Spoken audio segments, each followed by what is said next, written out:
Good day, everyone. Today we'll be discussing deflections using the method virtual strain energy. So it's caused by particularly axial load, shear load, torsion, and temperature. So the previous topics that we had in structures 1, we have uh, determined ano yung mga pwede natin gamitin na equations for deflections. So this will be a continuation of that. Particularly, there are some cases kasi na specified kung ano yung mga loads na pwedeng meron yung body or yung structure. So, usually, specifically for beams and frames, it is the deflection is primarily caused by bending strain energy. So, if you remember, yun yung dati natin ginamit na integral of mm over EI dx. So, yun yung previously nagagamit natin or yun yung ginamit natin previously for beams and frames. So, lahat pala ng gagamitin natin dito or lahat ng discussion natin for this particular topic is for beams and frames lang naman. Okay? So, again, if we go back to sa ating previous topic during design 1, structures 1, sorry. Karamihan ng ating deflections equation pagdating sa beams and frames ay gumagamit nga tayo ng virtual work natin o nanggaling din sa virtual work which is yung integral of mm over EI dx. So, in some structures, additional strain energy of axial load, shear load, and torsion. So, nakita naman natin dyan, yung tatlo kasing yan, or rather apat, axial load, shear load, torsion, and temperature may become important. Ibig sabihin, meron siyang pwedeng maging role. Ay pwedeng maging role dun sa mga deflections or makaka-affect dun sa deflections. So again, we have 4, axial load, shear load, torsion, and temperature. Ibig sabihin, kahit alam natin na for example, nag-apply tayo ng load sa isang beam, then you will have a bending strain energy. Yung previous equations na ginawa natin is bending strain energy lang yung kinonsider natin. Okay? Ngayon, alam natin na kapag nag-apply tayo ng load doon, bukod sa bending, may mararamdaman siyang axial, may mararamdaman siyang shear, and possibly yung torsion and temperature. Okay? So, ibig sabihin, yun yung mga i-consider natin ngayon. So, iisa-isahin natin siya. So, first we have yung axial load. So, for members having a constant cross-sectional area, if you remember, axial loads or yung ginamit natin sa trusses. Okay? Kasi axial load yung ating kinoconsider nun eh. Whereas, we have N and L over AE or if you remember, FNL yung ginagamit natin last time. Where yung capital N, yung capital N natin, yung internal axial force caused by the real loads or yung external real loads. Tapos yung N naman, internal virtual axial load caused by the external virtual load. So yung nilalagyan natin ng 1.0 kung saan natin hinahanapan yung ating deflection. Then of course we have E for the modulus of elasticity or Young's modulus, A, cross-sectional area, and L, yung length ng member. Okay? Dahil nga meron tayong or gagamitin natin siya for beams and frames, possibly meron tayong mas maraming member if mas maraming frames, diba? Or even the beam itself. Kapag magkaiba yung area, magkaiba yung length. Okay? The same idea applies naman sa axial deformation natin if you remember last time. Okay? So in order naman to determine yung shear, shear naman tayo, okay? So this is for shear. So in order to determine the virtual strain energy due to the shear, we will consider this particular element. So element dx. So we have the dx or yung pinutol natin sa beam for example, and then meron siyang kaakibat of course na distortion which is yung dy or yung movement ng dy. Yun yung pinakang deformation niya, diba? So, ibig sabihin, si dy is caused by the real loads or yung V na in-apply mo. Ngayon, if you look at the figure, we can say na dy is equal to gamma times dx. Okay? Triangle lang naman yan, di ba? So, gamma times dx. Then, if the shear strain or gamma is caused by a linear elastic material response, so, ibig sabihin, nasa elastic behavior siya, okay? Or nasa elastic range, pwede natin gamitin si Hooke's law. So, si Hooke's law is gamma is equal to tau over g or if what we remember is modulus of rigidity or shear modulus of elasticity. Therefore, dy or papasok natin yung ating value ng gamma or gamma dun sa ating dy. So dy would be equal to tau over g dx. Then we can express the shear stress. So if you remember, shear stress, may formula tayo for that, which is T is equal to V over A. But in this particular case, meron tayong tinatawag na form factor. I-multiply lang naman natin siya. Nakadepende yan dun sa shape ng cross-section. Okay? So, for now, we will use the constant K. Okay, K muna yan. Hence, pwede nating ipasok yung K over VA sa tau kanina, which we will have dy is equal to K V over GA dx. Okay? So, pinasok natin yung ating tau, ito, dun sa tau over G kanina. Then, the internal virtual work done by the virtual shear force, ibig sabihin, merong work din yung ilalagay nating virtual work, or rather, unit load. Magkakaroon siya ng internal virtual work dahil nga dun sa shear force na in-apply natin, or virtual shear force. So, acting on the element, lalagay natin is, dahil nga, yung ating virtual work, if you remember, virtual work natin is times the distance, or first times the distance. Yung distance mo is yung dy, and yung force mo is yung v, or yung unit force, or unit shear force mo. So, yung small v. So, meron tayong value ng dy dito, pasok natin dito sa equation na to, we would have the equation for dUs, or the differential ng US, or the internal work. Di ba, pag U, okay, pag U tayo, internal work. S yan dahil sa shear. Ibig sabihin, internal work done by the shear. So, that would be equal to V, KV, or yung small v times K times capital V G over GA dx. So, kapag ka-relate natin or in-integrate na natin yan, okay, dahil nga i-integrate natin siya for the whole beam na, di ba? You will have a unit load for shear, or unit load caused by shear na equal to integral limits 0 to L times integral ng K times V over GA dx, limits ng 0 to L nga. Whereas, yung small v natin is again, yun yung internal virtual shear. Ibig sabihin, para siyang small shear. Diba? Ibig sabihin, siya yung shear na nararamdaman ng body kapag ka nag-apply ka ng virtual work. Ibig sabihin, ganun ulit. Para kayong kukuha ng internal members, pero yung load na i-apply mo is yung virtual work or unit load natin. Yung unit load na yun, of course, i-apply mo siya dun sa hinahanapan natin ng displacement or deflection. And also, yung V natin or capital V, uppercase V, yan yung ating internal shear dahil naman sa external external load. Okay. Yan yung external load talaga na meron yung body. And of course, A is area, and dito yung G is the shear modulus of elasticity, or also known as the modulus of rigidity. So, sir, ano naman yung K? Si K, given naman yan.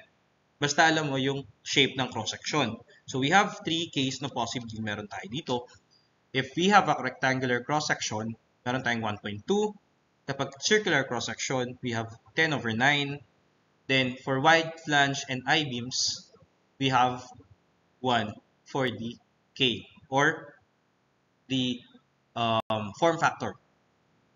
Okay. So, yan yung ating paggamit ng formula for shear. Okay, so next naman, we have for torsion. So, sa torsion, usually, na-encounter naman natin to kapag ka 3-dimensional yung framework natin. Ibig sabihin, as long as 3-dimensional siya, meron part, madalas meron part ng body na magkakaroon ng torsion. Kasi 3D nga siya eh. As long as you apply the force, magkakaroon ka ng certain rotation dun sa body. So, if a member has a circular cross-section, no warping or distortion out of the plane of its cross-section will occur when it's loaded. Okay? Kumbaga, conditions natin yan. As a result, the virtual strain energy in the member can easily be derived.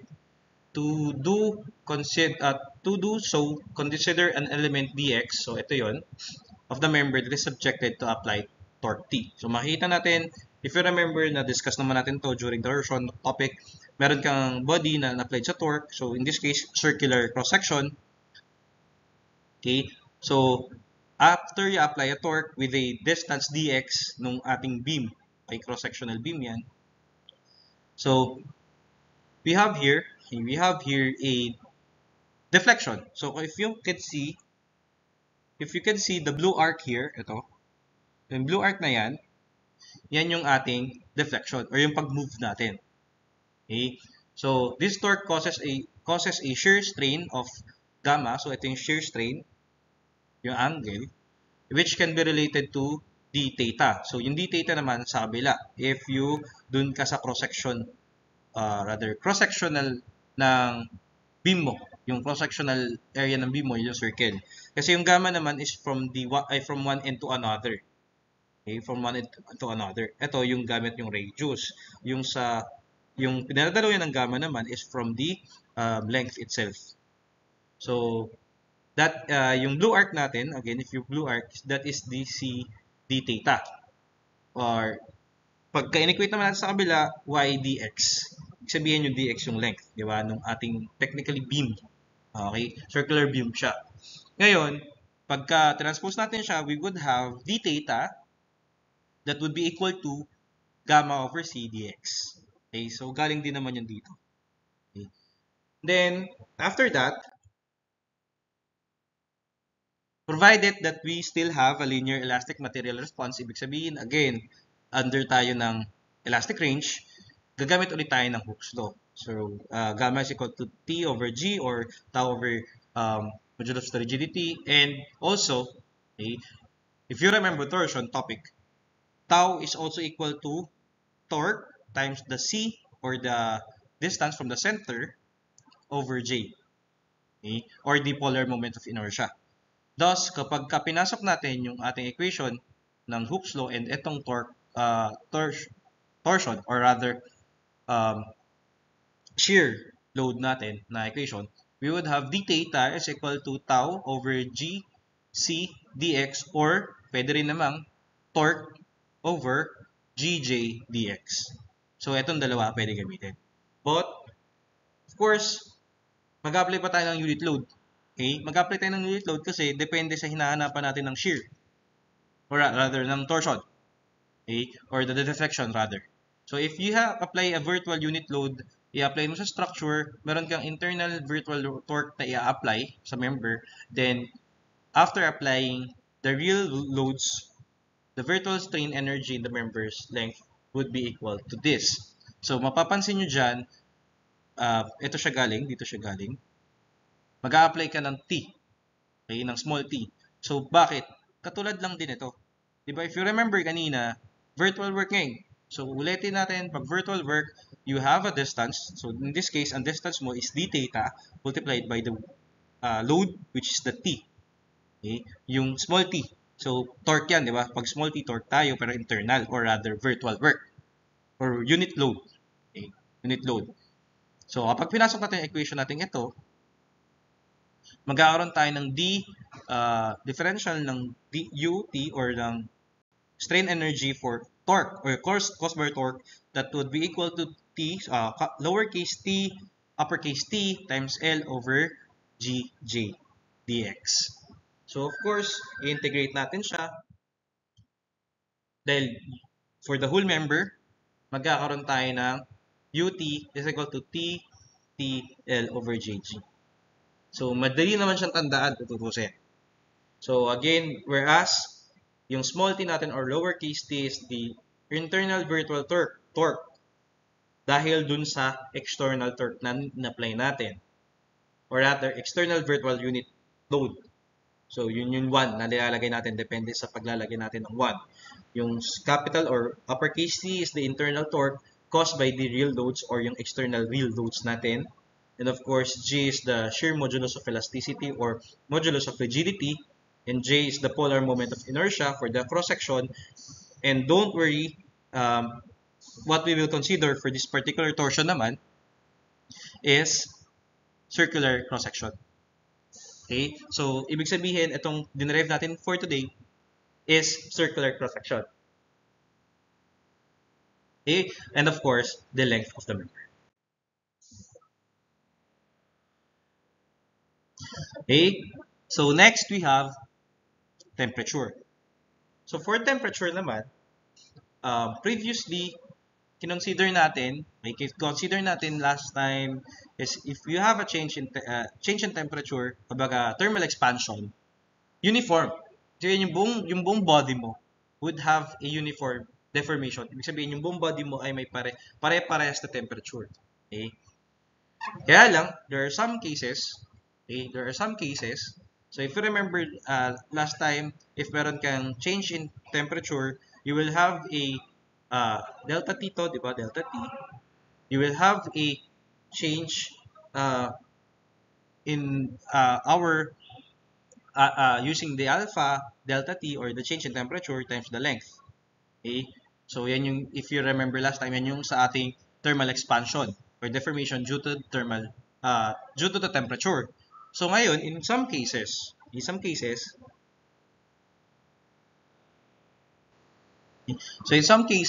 pwede kasing magkaiba yung temperature ng taas at baba.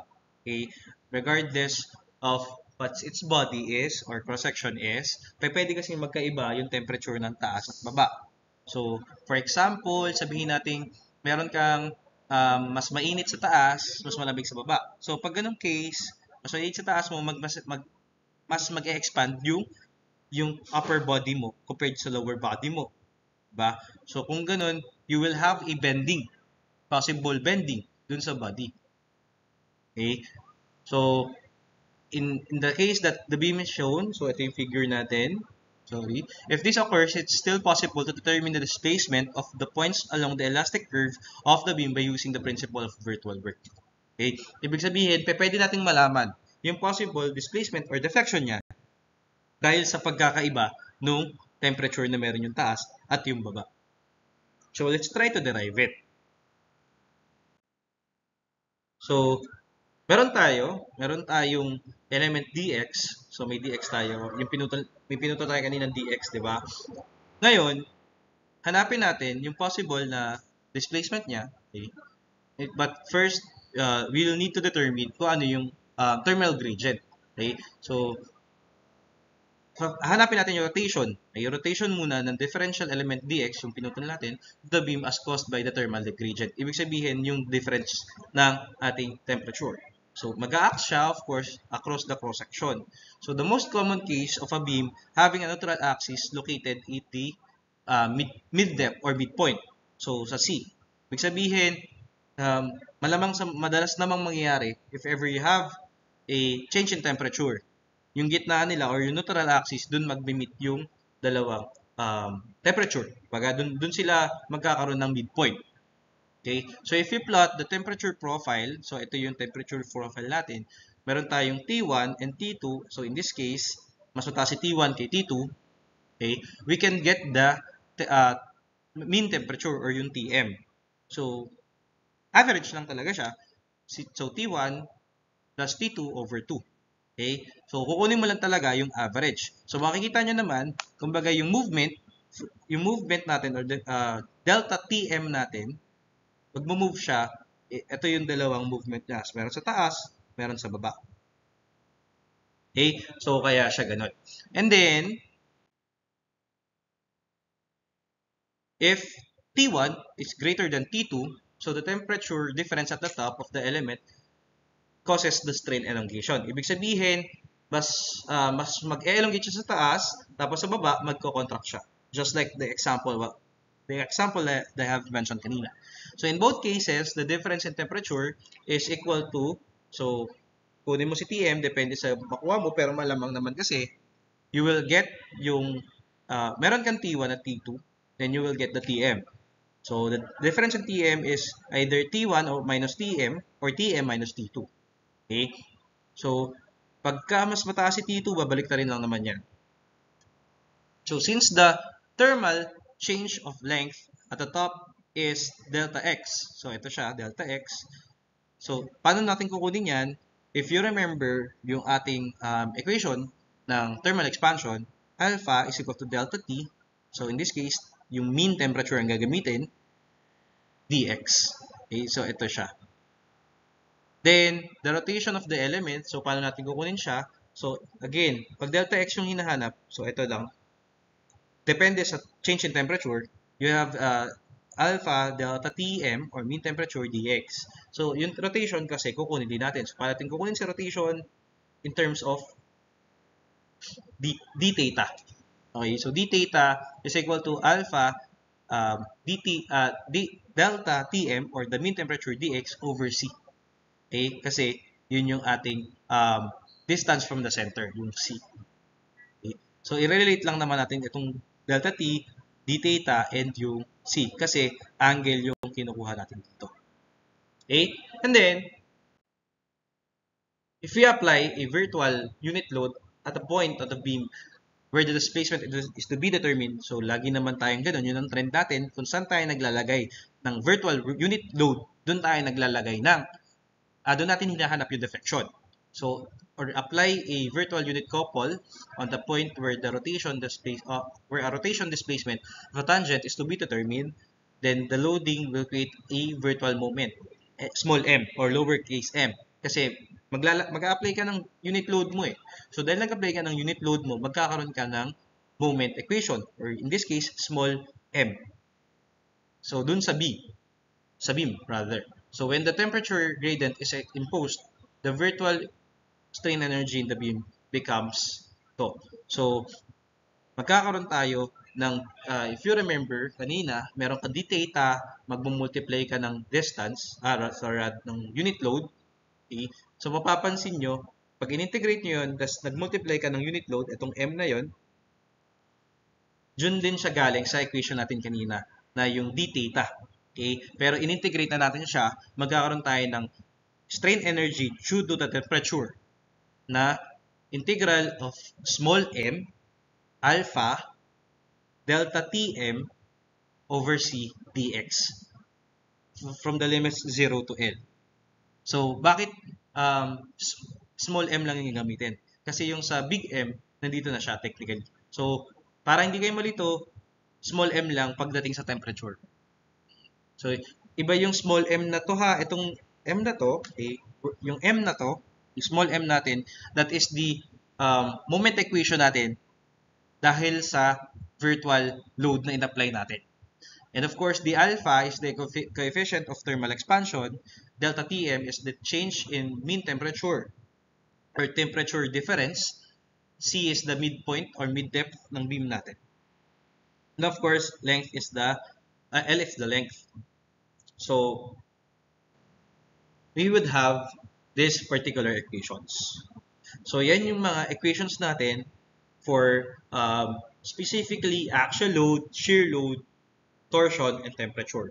Mabilisang derivation lang ginawa ko. Mabilisang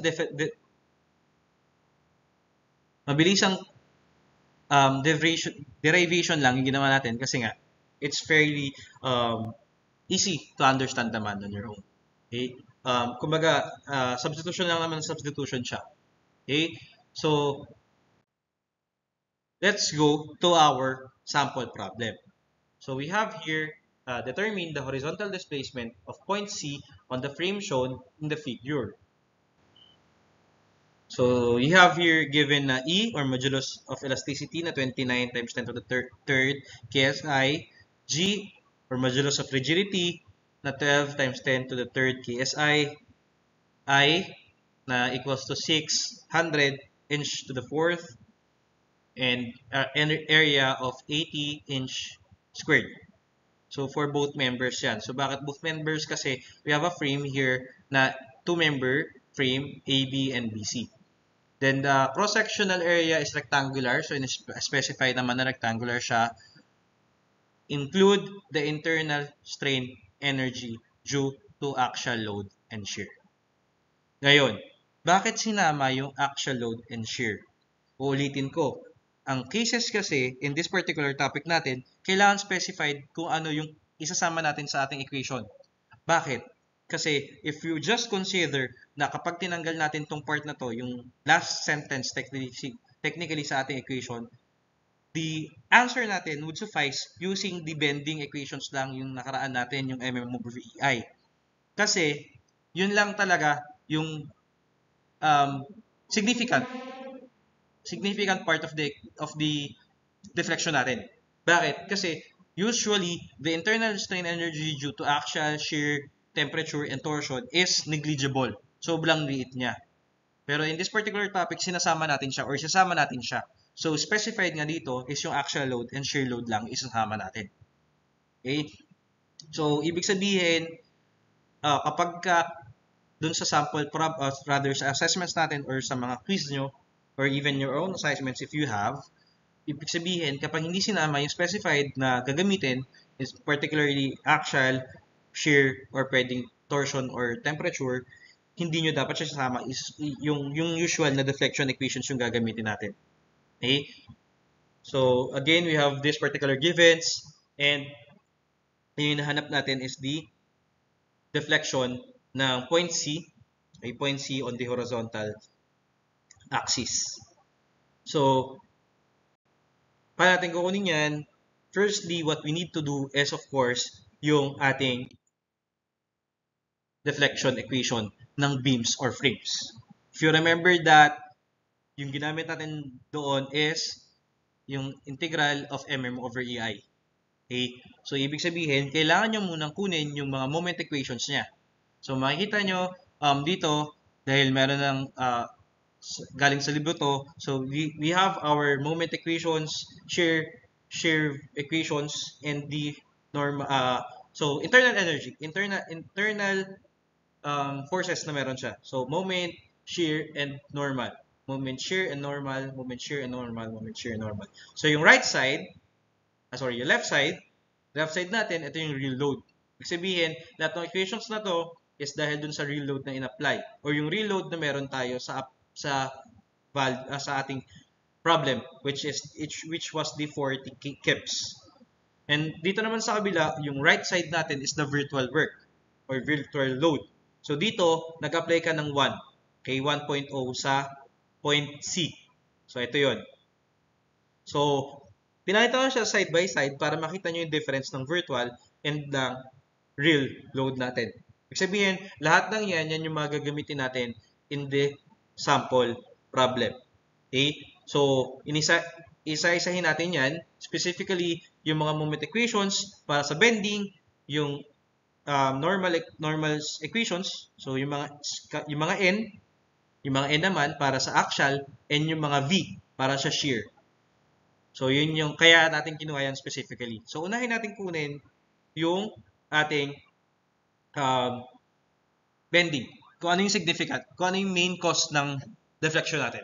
Okay? So, on your part, I would advise you could open the reference, or in this case, pwede nyong picturean tong slide na to kasi hindi ko siya mababalikan on my end. Okay?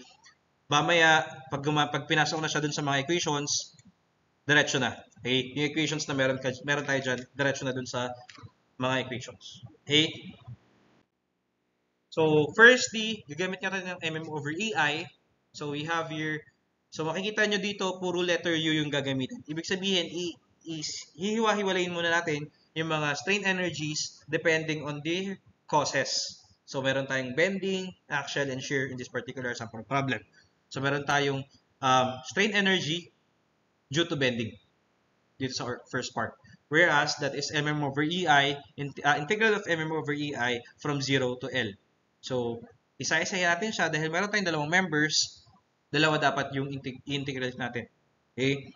So, yung first moment equation natin for the external, or rather real loads natin, we have the 40 times x1 minus x1 squared times the moment equation or small m dahil sa virtual work for the first member. So, itong 0 to 10, that is member AB.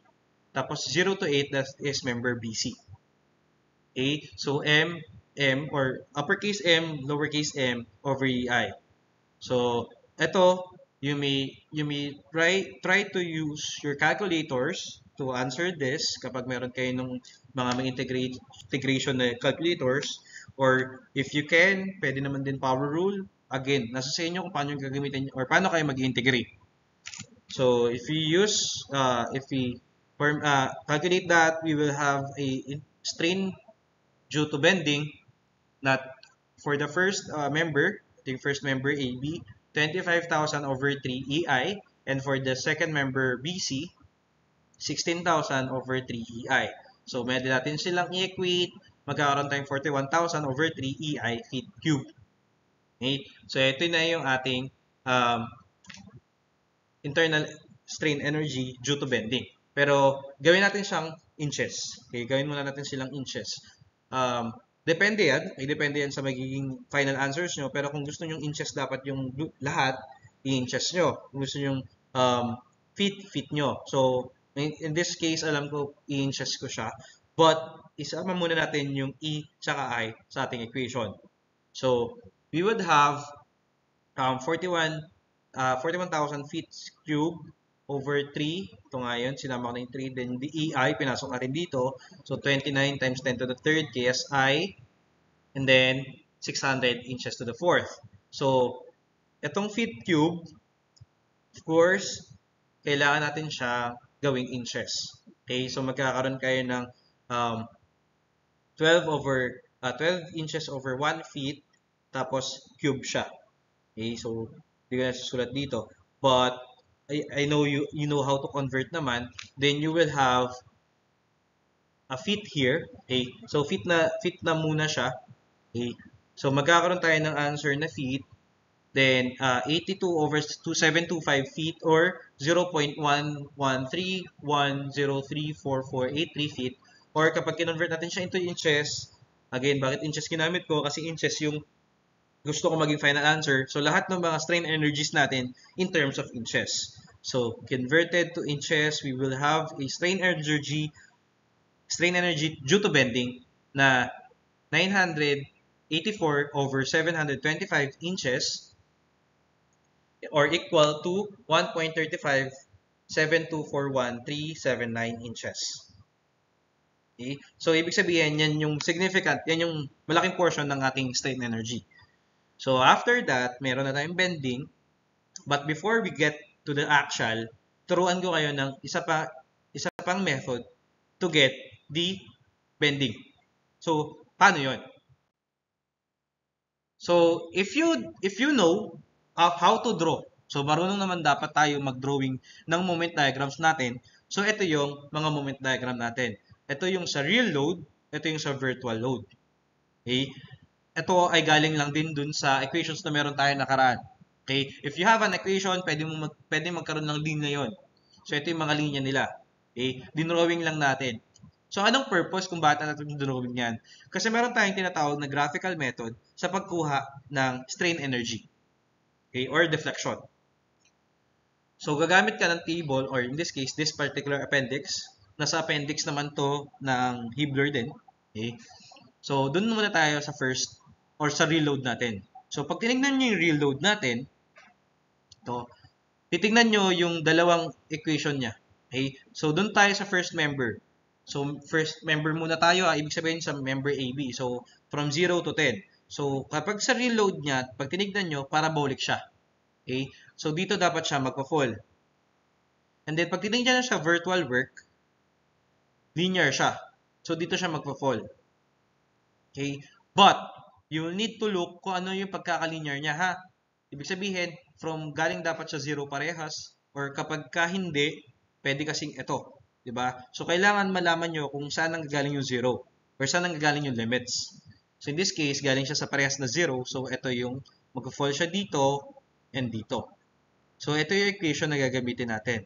Yung 5 over 12, lowercase m, uppercase M, L. So, dito mapapansin nyo, yung ginamit niya M prime.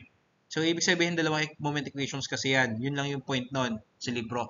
So, in our particular case, uppercase and lowercase yung gagamitin natin. Okay? So, yung mga equations na M prime dyan, yan yung mga uppercase M. Okay?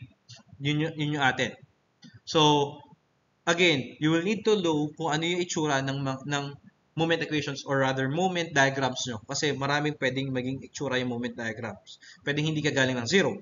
Pwede kang constant. Okay? So, yun yung point na dapat alam natin itsura ng moment equation natin. So, ito, tsaka ito. Then, if you go to the member BC naman, so mapapansin natin, pareha silang linear. So, pareha sila ng pinanggalingan ng zero. So, ang mangyayari sa kanila, ito, tsaka ito. So, yung 1/3 M, M, L naman.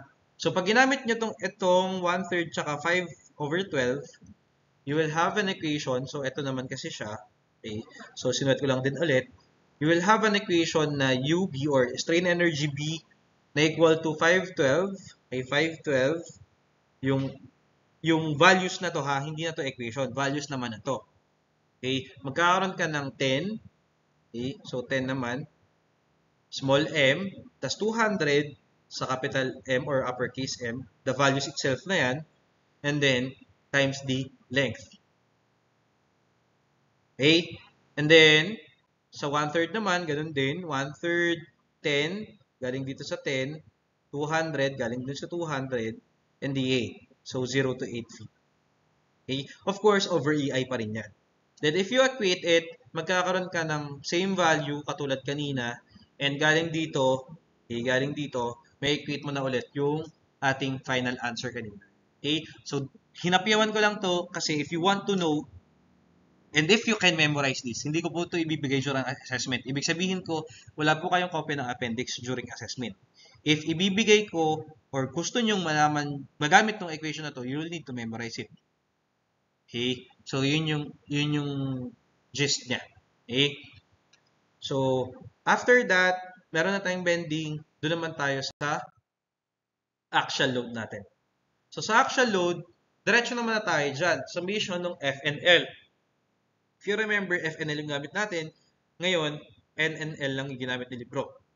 If sanay kayo sa F and L, walang problema gamitin yung ulit yun. So, ngayon, i-equate mo lang siya per member to. So, mangyari per member. So, 0 to 10, saka 0 to 8. So, doon tayo sa member AB muna. So, 10 feet yung length niya, yung load niya. So, mapapansin nyo, the load itself na yung gamit. Okay? So, yung load na meron ka for the cut mo or yung pinutol mo yung body mo. Okay? So, meron kang axial load na equal to 25 kips. And then, unit axial na 1.25. And then, length na 10. And then, yung AE natin is the same for the whole body naman. 80 inches squared and 29 times 10 to the third KSI. So, for member BC naman, we have a 0 for the real load or F or N or uppercase N. And then, yung unit load is 1. Then, 8 feet yung length. A is the same. So, if you don't remember kung paano ito nakuha, balikan nyo yung figure kanina, yung dalawang figure from the real load and virtual loads. Pwede nyo makita doon yung values. Okay? Again, that is just internal forces na yan eh. Alam nyo kung paano kunin yan. Then, if you equate it, you will have a internal strain energy due to axial load na 1/7424 feet or 1.346982.759 times 10 to the 4th feet. Kaya lang, as I said kanina, puro inches yung gagamitin natin. So, i-convert natin siya into inches. So, kapag naka-fraction, 3/1856 inches. And then, kapag ka naman decimal natin, 1.61637931 times 10 to the 3rd inches. So, if you want to use the decimal places or the decimal itself, kailangan po natin store function. Okay? Kailangan mag-store function po tayo. So, if ayaw nyo mag-store function, gamitin nyo yung fraction para hindi kayo mahirapan. Okay? Kung kaya ng fraction. So, after the actual load, dyan lang yung actual load. So, madaling gamitin yung actual load. Basta alam mo yung length ng member mo. So, after that, shear load naman tayo or the shear. So, going back to the equation kanina, we have US or the internal strain energy due to the shear na integral of K V, capital V, small v, GA dx, the limits of 0 to L. So, pasok natin yung ating equations dahil meron kang dalawang member ulit. May iba silang shear eh. Magkaiba sila ng shear. So, yung shear naman dyan na gagamitin natin is these shear equations. So, alam nyo rin kung paano kumuha ng shear equations. Okay? Pwede kayong gumamit ng graphical or pwede rin naman kayo gumamit ng equation method. Again, that is your own discretion. Kayo na bahala kung ano gagamitin yung pagkuha ng equations na yan, yung shear equations. So, for the first member natin, we have a shear equation for the real loads na 40 minus 4x 1. Okay, sub 1 tayo for the first member. And then the shear equation natin for the for the member member AB is equal to 1 lang. And then over GA, so si GA pwedeng mamaya natin gawin yan kasi constant naman siya for the whole body. And also, mapapansin nyo may ginamit tayong K na 1.2. So si 1.2 saan nanggaling? Yan yung form factor natin dahil rectangular yung cross-section natin. Kaya yung 1.2. If you remember, 1.2 for the rectangular, 10 over 9 for the circular, and 1 kapag ka wide flange or I-beams. Kapag ka in-equate na natin yan, we will have a internal strain na 240 for the 240 kfeet for the member AB and 300 kfeet for the member BC. So ipagsamahin lang natin sila pares ng feet to 540 feet over GA. So isama na natin yung pares ng GA for the modulus of rigidity and the area. So 12 times 10 to the third KSI and then 80 inches to the inches squared. Magkakaroon tayo ng internal strain. Okay? Internal strain na 9 over 16,000 feet or 5.62510 times 10 to the negative 4th feet. Or kapag ginawa natin siyang inches, again, ginagawa ko siyang inches kasi puro inches yung magiging strain ko. Okay? Or rather yung mga deflections ko. 27 over 4,000 inches or 6.75 times 10 raised to negative 3 inches. So, anong gagawin natin dyan sa mga yan? Meron ka ng bending, meron ka ng axial, meron ka ng shear. Pagsasama-samahin nyo lang sila. Bakit? Ibig sabihin, if you remember ang ating axial, or rather, ang ating internal energy or yung mga letter U, or mga internal strain energy, yan din, that would equate also sa ating mga strain. Or rather, sa ating mga deflection. Dahil yung mga deflection na yan, ibig sabihin, yan yung mga deflection nila dahil sa mga causes nila. So, yung una, ito yung bending, ito yung axial, ito yung shear. I-add mo lang silang lahat. So, pag in-add mo silang lahat, that would equate to the deflection or displacement of the horizontal ng letter C. So, meron tayong 1.365607759 inches. Okay? So, mapapansin nyo, yung bulk ng value na to is yung sa bending lang. Kasi itong dalawa, particularly itong dalawa, yung axial and shear natin is very negligible. Sinama lang natin siya kasi in-specify. Ibig sabihin, kapag hindi nga sinama yan, or hindi niya pinapahanap, hindi siya ginagamit, hindi siya specified, hindi natin siya kailangan isama. Kaya in the previous topics natin, ng deflections, in the previous semester, ginamit lang natin is yung MM/EI for beams and frames, and FNL/EE kapag ka naman trusses. Okay? So again, yan yung ating final answer.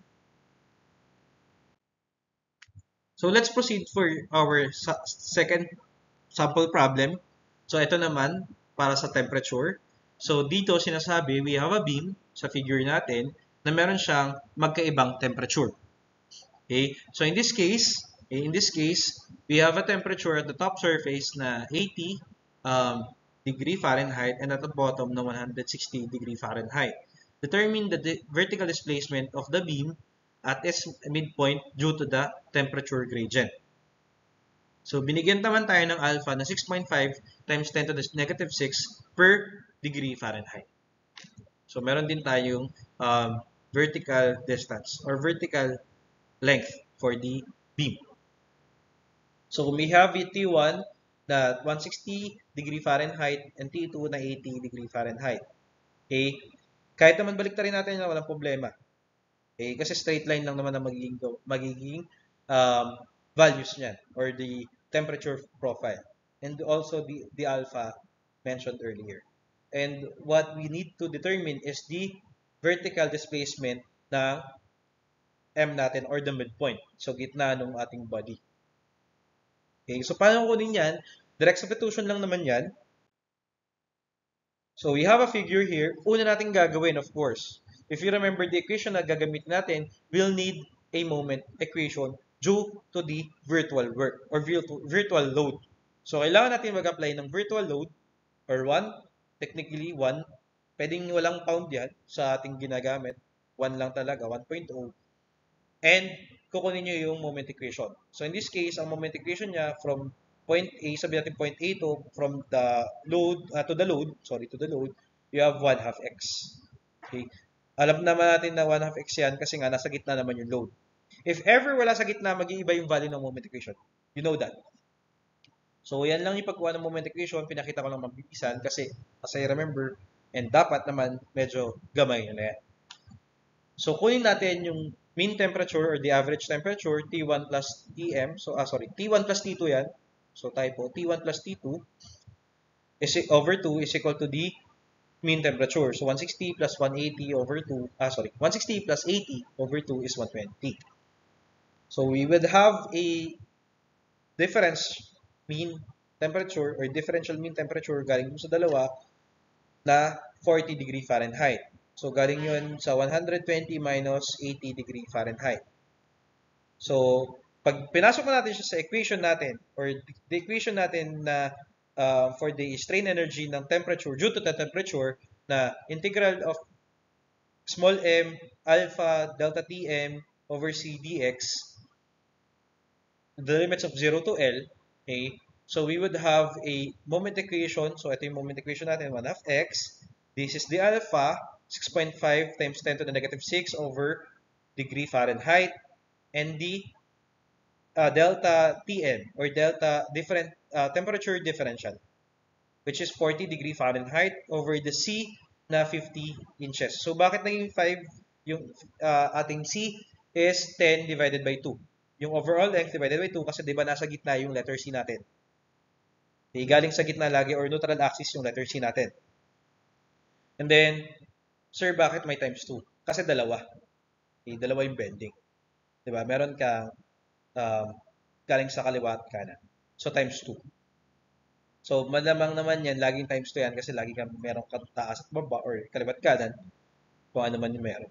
Okay? So, times 2. Laging may times 2 yan. So, we would have the delta mv or the displacement, a displacement or deflection due to the temperature ng midpoint natin vertically na 117 over 1,250 inches or 0.0936 inches. So, ito yung final answer natin. So, that would be our topic for today. And again, para lang siyang supplemental. Dadagdagan lang natin yung kaalaman natin dun sa previous topic natin na deflection in the previous semester. Para malaman natin na meron pa kasing other considerations pagdating sa deflection.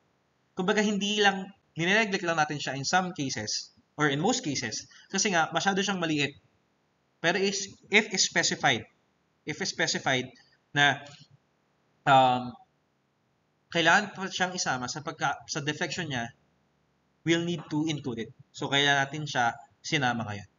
Okay? So, that would end our topic for the deflections due to the virtual strain energy caused by axial shear, torsion, and temperature. Okay? So, lastly, this particular topic is from the Hibbeler structural analysis if you want to look at the reference. Okay, so thank you for listening. I hope you have understood the topic that we have today. Thank you, guys.